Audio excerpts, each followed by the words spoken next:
এই পাউডাৰটো আমি মেংগোৰ ছিজন গ'লেও আমি মেংগোৰ সোৱাদটো লৈ থাকিব পাৰিম, যিহেতু খুব ধুনীয়া পকা আমৰ গোন্ধ ওলাইছে। আৰু আপুনি ৰসনামলাই হওক নাইবা মেংগো শ্বেকেই হওক বা মেংগো ডেজাৰ্ট, কবিতা ক্ৰিয়েশ্যনলৈ আপোনালোক সকলোকে স্বাগতম জনাইছোঁ। আজি মই পকা আমৰ পৰা পাউডাৰ প্ৰস্তুত কৰিম, সেয়েহে ভাবিলোঁ ভিডিঅ'টো আপোনালোকৰ লগতো শ্বেয়াৰ কৰোঁ। মইনো কেনেকৈ পাউডাৰটো প্ৰস্তুত কৰোঁ আপোনালোকক দেখুৱাওঁ। আৰু এই পাউডাৰটো প্ৰস্তুত কৰিবলৈ হ'লে পকা আম লাগিব, আৰু মই ইয়াতে 2 কেজি পকা আম লৈছোঁ। আৰু আমখিনি মই ভালদৰে ধুই লৈছোঁ। আৰু এতিয়া মই এনেকৈ শুকান কাপোৰ এখনেদি মুচি ল'ম আমখিনি, কাৰণ পানী থাকিব নালাগে, পানী থাকিলে বেয়া হ'ব। ছিজনত ওলোৱা বস্তুবিলাক আমি ছিজনতেই খাব পাৰোঁ। যদি আমি এনেদৰে পাউডাৰেই হওক বা আমৰ আচাৰেই হওক বা আমৰ জেমেই হওক আমি যদি প্ৰস্তুত কৰি থ'ব পাৰোঁ, তেনেহ'লে আমি আমৰ সেই সোৱাদটো গোটেই বছৰ লৈ থাকিব পাৰিম, নহয় জানো? আপোনালোকে ভিডিঅ'টো একেবাৰে শেষলৈকে চাই থাকিব। গোটেই আমখিনি মই এনেদৰে মুচি ল'ম। আমখিনি মই ভালদৰে মুচি ল'লোঁ, ভালদৰে মুচি লৈছোঁ। এতিয়া মই বাকলিটো গুচাই ল'ম। আপোনালোকে যিমানখিনি বনাম বুলি ভাবে সিমানখিনি আম ল'ব। মই গোটেই আমখিনি বাকলি গুচাই ল'লোঁ। আৰু এতিয়া মই যিহেতু মিক্সিত মাৰিব লাগিব আমখিনি, সেইটো কাৰণে অলপ মিহি মিহিকৈ কাটি লৈছোঁ। মই গোটেই আমখিনি কাটি ল'লোঁ, এয়া চাওকচোন।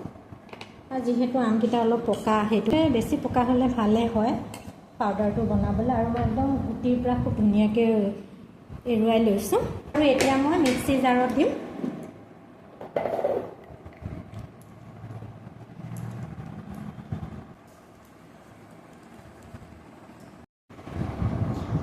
এয়া মই মিক্সিত মাৰি আনিলোঁ। আৰু চাওকচোন মিহিকৈ মাৰিব লাগিব। আৰু এইটো জুখি ল'ব লাগিব আমি, সেইটো কাৰণে মই বাতি এটাত জোখটোৰ কাৰণে থৈছোঁ। আপোনালোকে বাতিত জুখিব পাৰে নাইবা গিলাচত জুখিব পাৰে, মুঠতে জুখি ল'ব লাগিব, তেতিয়াহে ইয়াৰ চেনিৰ পৰিমাণটো আমি মিলাব পাৰিম। ধৰক আম যিমান হ'ব চেনিও সিমান মিলাব লাগিব। মই এইখিনিও মাৰি আনিলোঁ, এয়া চাওক। মই জোখটোৰ কাৰণে আপোনালোকক দেখুৱাইছোঁ। এই বাতিটোত 1 বাতি হৈছে আমৰ এয়া চাওক, 1 বাতি। কাৰণ আমাৰ চেনিটো মিলাব লাগিব, চেনিটো মিলাবৰ কাৰণে আমাক জোখ এটা লাগিব। এইটো বাতি যিহেতু আম 1 বাতি হৈছে, আৰু আমি চেনিও সিমানখিনিয়ে দিব লাগিব। যদি আমটো অলপমান মিঠা হয় তেনেহ'লে অকণমান আমতকৈ চেনিটো কম দিব লাগিব। মই বাতিটো ভালদৰে ধুই মচি লৈছোঁ পানীখিনি। এতিয়া মই চেনিৰ জোখটো আপোনালোকক দেখুৱাম।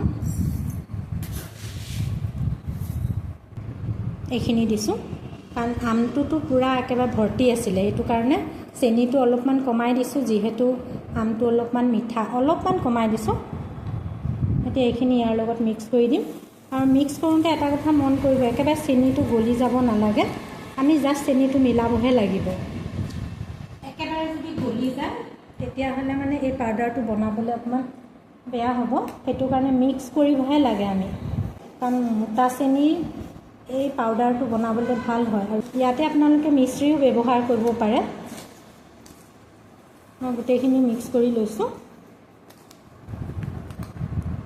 আপোনালোকে এবাৰ এনেদৰে বনাবচোন। আমৰ পাউডাৰ ৰসনা খাব পাৰিব আপোনালোকে। ধুনীয়াকৈ বটলত ভৰাই থৈ দিলে ৰসনা কৰি খাব পাৰিব, বা মেংগো শ্বেক বনাই খাব পাৰিব। এইখিনি মই মিক্স কৰি ল'লোঁ। এতিয়া এনেকুৱা ষ্টিলৰ কাঁহী থাকিলে ষ্টিলৰ কাঁহী ল'ব।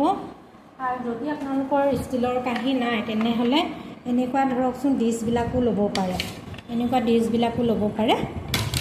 অলপ বতাহ দিব লাগিব, নাইবা খিৰিকীৰ কাষত অকণমান বতাহ লাগিলেই হ'ল, নাইবা ফেনৰ তলত আপুনি থৈ দিলেই হ'ল। বেছি ৰ'দত দিলে চেনিটো গলি যাব, তেতিয়া এই পাউডাৰটো প্ৰস্তুত কৰিবলৈ অকণমান অসুবিধা হয়। আৰু কাঁহীখনত আপোনালোকে অকণমান পাৰে যদি ৰিফাইন তেল নাইবা অকণমান ঘিউ এনেকৈ সানি ল'ব, লাগি নাযাবৰ কাৰণে। মই অকণমান ঘিউ লগাই লৈছোঁ।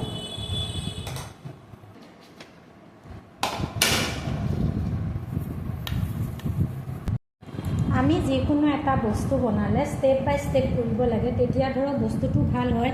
প্ৰথমতে মই আমখিনি ভালদৰে ধুই পানীখিনি মুচি ল'লোঁ কাপোৰ এখন দি, তাৰপিছত ধুনীয়াকৈ বাকলি গুচাই কাটি ল'লোঁ, কাটি লৈ মিক্সিত মাৰিলোঁ, তাৰপিছত চেনি মিক্স কৰিলোঁ।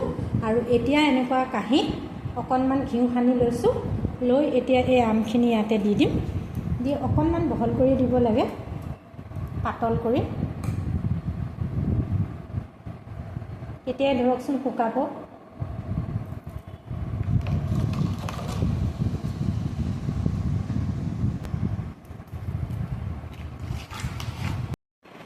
মই গোটেইখিনি আম ধুনীয়াকৈ কাঁহীত দি দিলোঁ, চাওকচোন।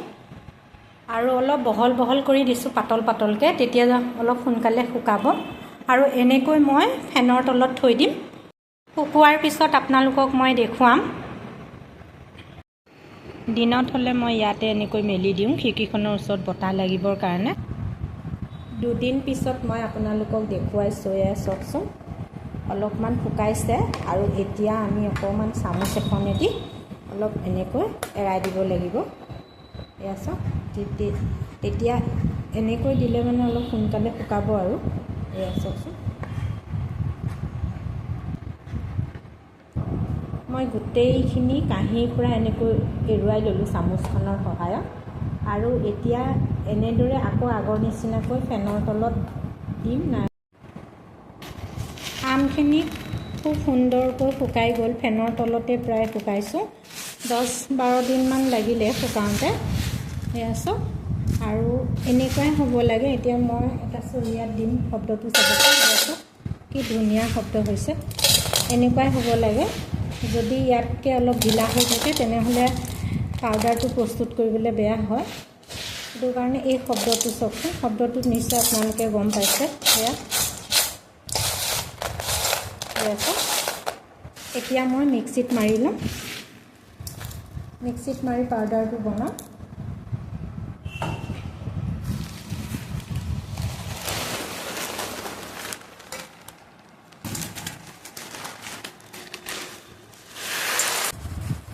যিহেতু মই 2 কেজি আমৰ কৰিছিলোঁ, ইমানখিনি হৈছে, কিন্তু পাউডাৰ কৰিলে আৰু অলপ কমি যাব।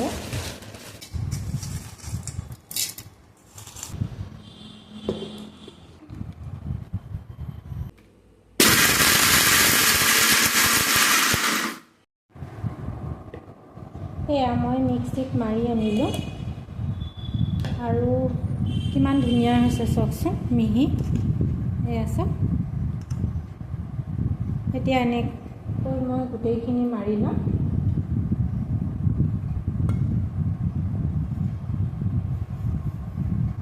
মই খুব মিহিকৈ মাৰিছোঁ, সেইকাৰণে মই চালা নাই। মই গোটেইখিনি মিক্সিত ভালদৰে মাৰি ল'লোঁ, আৰু আপোনালোকে নিশ্চয় দেখিছে খুব ধুনীয়াকৈ মিহি হৈছে, খুব ধুনীয়া মিহি হৈছে। আৰু আপোনালোকে এনেকৈ বনাই থৈ দিব। যিহেতু ঘৰত বনোৱা বস্তু সদায় খাবলৈ ভালেই লাগে, নহয় জানো? বাহিৰৰ পৰা আমি ৰস্তা কিনি আনি খোৱাতকৈ আমি যদি ঘৰতে এনেকৈ বনাই ল'ৰা ছোৱালীবিলাকক খুৱাব পাৰোঁ, কিমান ভাল, নহয় জানো? আৰু হেল্থৰ কাৰণেও বহুত ভাল। আৰু মই ইয়াতে বিশেষ একো বেলেগ তেনেকুৱা বস্তু ব্যৱহাৰ কৰা নাই।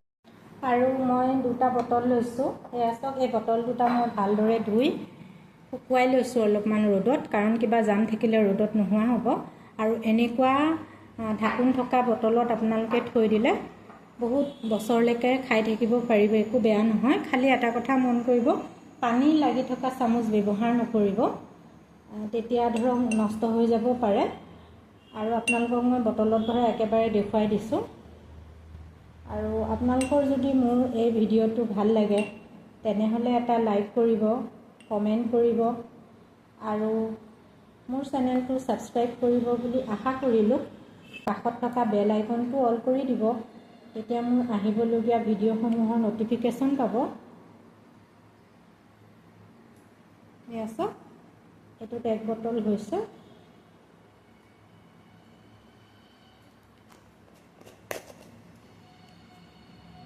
ঢাকনখন টানকৈ মাৰিব। মই এইটোতো ভৰাই দেখুৱাই দিওঁ আপোনালোকক। এয়া চাওক 2 বটল হ'ল আৰু খুব সুন্দৰ এটা ৰেচিপি আপোনালোকলৈ আগবঢ়াইছোঁ। মই আপোনালোকক ৰসনাটো বনাই দেখাই দিম।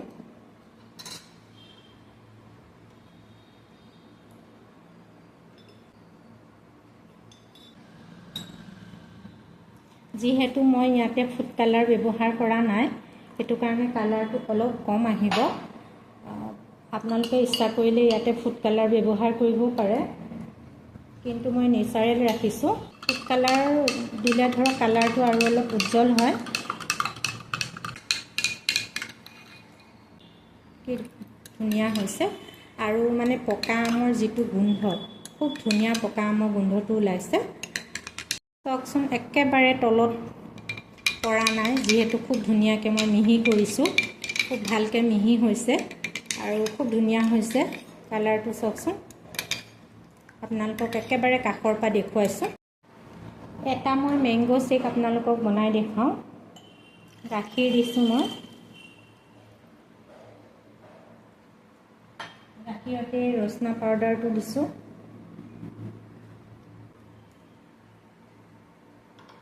এয়া চাওক মেংগ' শ্বেক বনালোঁ। এয়া চাওক, যিহেতু মই ফুড কালাৰ ব্যৱহাৰ কৰা নাই সেইকাৰণে অকণমান কালাৰটো কম লাগিছে, কিন্তু টেষ্টটো খুব ধুনীয়া হৈছে। পকা আমৰ খুব ধুনীয়া এটা স্মেল ওলাইছে। আপোনালোকে এনেকৈ বনাই খাবচোন। বৰফ দিম, যিহেতু বৰফ দিলে ভাল লাগে।